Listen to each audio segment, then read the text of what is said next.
From Wish TV and the All Indiana Podcast Network, this is the News 8 Daily 8 Podcast, a Wish TV News 8 update. Hello, I'm Jeremy Jenkins, and this is your News 8 Daily 8 Podcast for Tuesday, June 4th. We begin with the news out of Indy's South Side. A person is dead after being struck by a car. Police say the pedestrian was hit just before 11:30 last night on Madison Avenue, just south of Stop 11 Road. Officers on scene told our crew that the person was young, in their late teens or early 20s. They died on scene and have not been identified. Police say the driver is cooperating with the investigation. An Indianapolis woman wants answers after her Ring doorbell camera caught two people stealing her car. Brianna Mack's 2013 Hyundai Elantra was stolen right outside her Northside apartment earlier this week. It's part of a nationwide car theft trend that swept the state last summer when TikToks were posted online demonstrating how to hotwire certain models of Kias and Hyundais. And I think because they saw that it was a Hyundai, they were like, oh, I can, part of the Kia Boys thing. And I think that's probably what made it a target. They just start my car and drive off. But I had the actual key and I couldn't actually start my own car. Another resident at the same apartment also had his vehicle stolen. IMPD has been notified about Mac's theft, but her car has not been found yet. We have an update on the Delphi Murders case. Special Judge Francis Gull has rejected multiple requests from the attorneys for suspect Richard Allen, one of which was to disqualify herself from the case. She also denied the defense's allegations that she treated the prosecution more favorably and engaged in extrajudicial activity.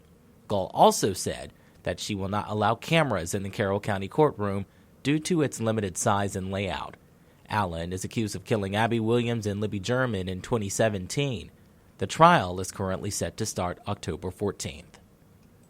On to some big sports news. The city is moving forward to bring a Major League Soccer stadium to Indianapolis. The City County Council voted to approve a special tax area to fund the stadium downtown.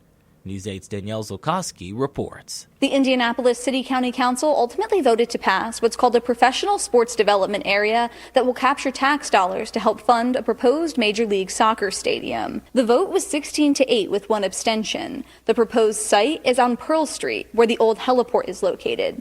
The mayor announced the city's attempt to get a Major League Soccer team at the end of April. Officials say an investor group is in place to bring an MLS team to Indy. This entire series of events has been met with critical feedback. Just 6 months ago, the council approved one of these tax districts at the old Diamond Chain site to help fund the Indy 11 soccer stadium along the White River. The city now says that private-public partnership is dead.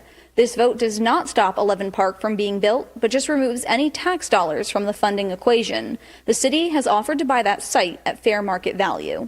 At no time did my constituents ask me to put aside my oath that I swore to and simply be a rubber stamp of approval for any administration. This is a chance of a lifetime. There is no other viable option here. The time is now, and this is bigger than one council district. I'm sorry, it is. This impacts the city as a whole. Officials note this vote does not guarantee a professional soccer team. It now goes back to the Metropolitan Development Commission. That appointed body will then send it to the state for final approval. I'm Danielle Zulkowski for Wish TV, wishtv.com, and follow us on Facebook for updates. When it comes to the weather, Storm Track 8 says it's going to be another humid and warm day today.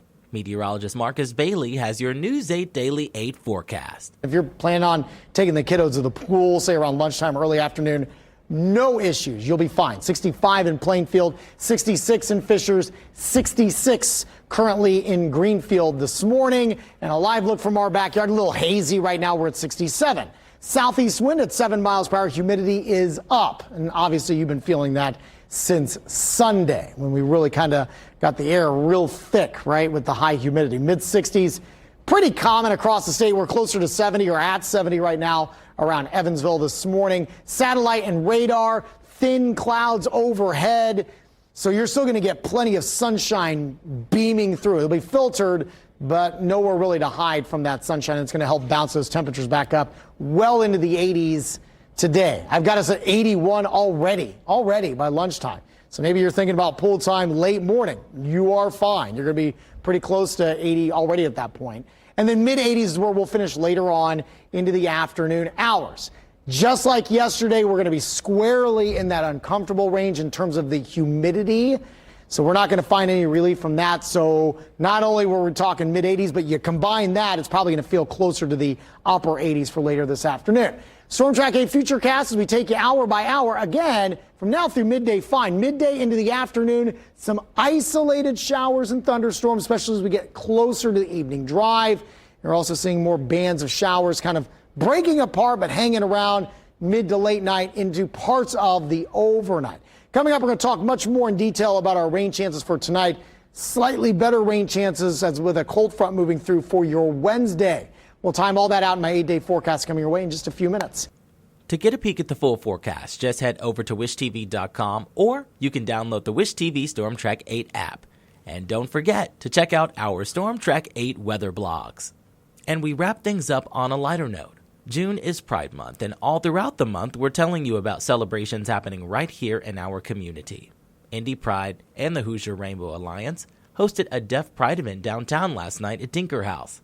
Both organizations say it was a way to celebrate authenticity and deaf culture. You know, an event like this can be nerve-wracking, but it is exciting for our community to come out and celebrate Pride, see our culture, see, the people coming here who would like to learn and get exposure as well. It's everything all at once.